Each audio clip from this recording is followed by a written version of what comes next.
Cómo escribir una carta formal. Paso a paso. Escribir una carta formal, ya sea manuscrita o impresa, requiere de algunas reglas en cuanto a la estructura, los elementos y la redacción.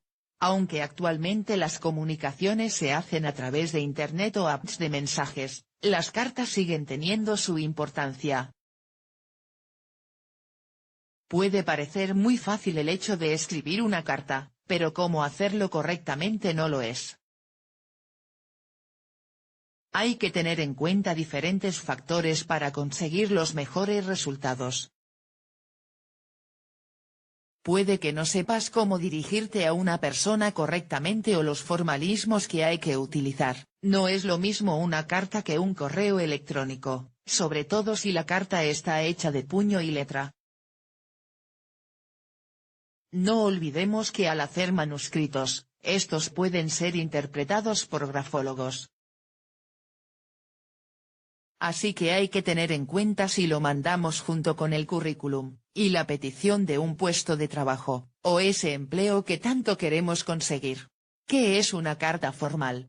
Aunque son pocos los manuscritos que se envían actualmente, es posible que tengamos que hacerlo en alguna ocasión. Para ello hay que utilizar lo que se conoce como carta formal. Se trata de una carta que requiere de cierto toque de seriedad, y que tenga un tipo de estructura. De esta forma se permitirá plantear correctamente el motivo por el que se escribe la carta. Siempre debe ser de manera directa y con educación, pero sin demasiados adornos ni palabras rebuscadas.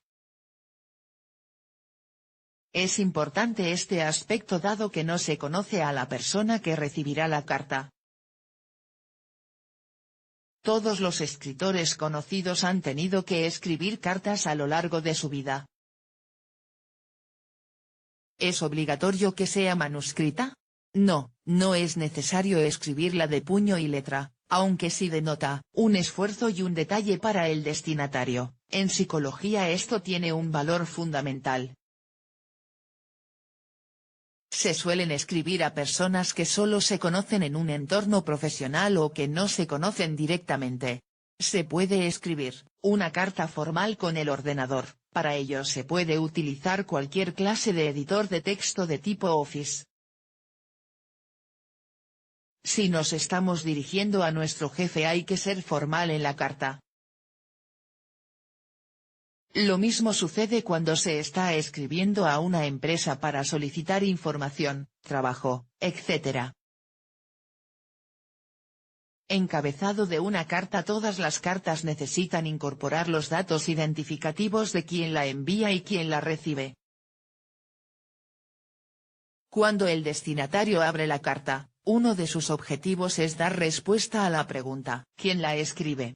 De esta forma, con el encabezado se sabrá quién la escribe.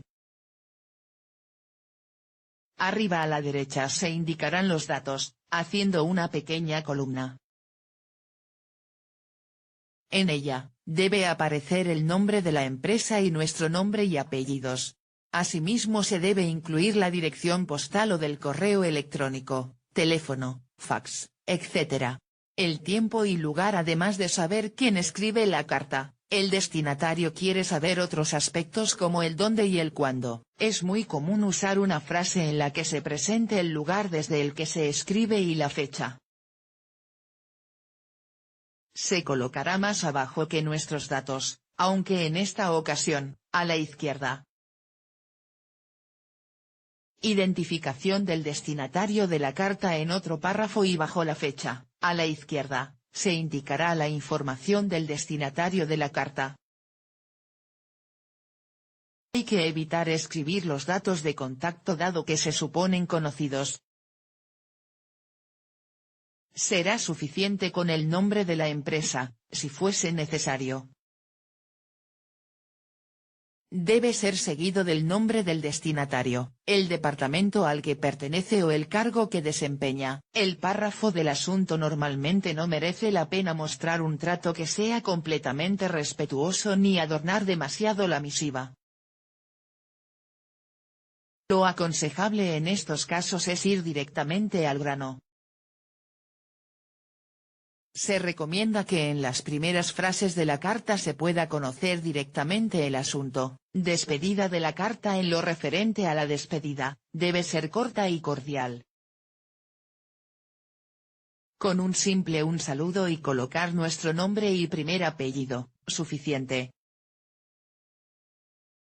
No hace falta poner el segundo apellido ni nuestro cargo. Esto resulta información repetida y si el destinatario la necesita, solo tendrá que mirar en la parte superior de la carta, el doblado de la carta. Las cartas se envían por correo tradicional, por tanto debemos doblarla para que entre bien en el sobre. Lo normal es doblarlas bien en 3 partes. Hay que doblar hacia arriba la parte inferior de la hoja y hacia abajo la parte superior. De esta forma, cabrá a la perfección en un sobre estándar. Luego deberemos de escribir la dirección en el sobre, que también conlleva unas pequeñas reglas. Últimos consejos. Hay aspectos que pueden necesitarse en una carta formal, como por ejemplo una postdata, PD, en este caso, sirve para indicar algo que se nos haya olvidado o información adicional. Dependiendo de la relación que se tenga con la persona que va a recibir la carta, el trato puede ser diferente. La carta formal no está reñida con un trato de tú hacia el destinatario si se conoce. La redacción de la carta tiene que ser clara, sencilla y concisa. El lenguaje utilizado debe ser amable, y sin ninguna falta de ortografía, por lo que antes de enviarla, hay que revisarla varias veces.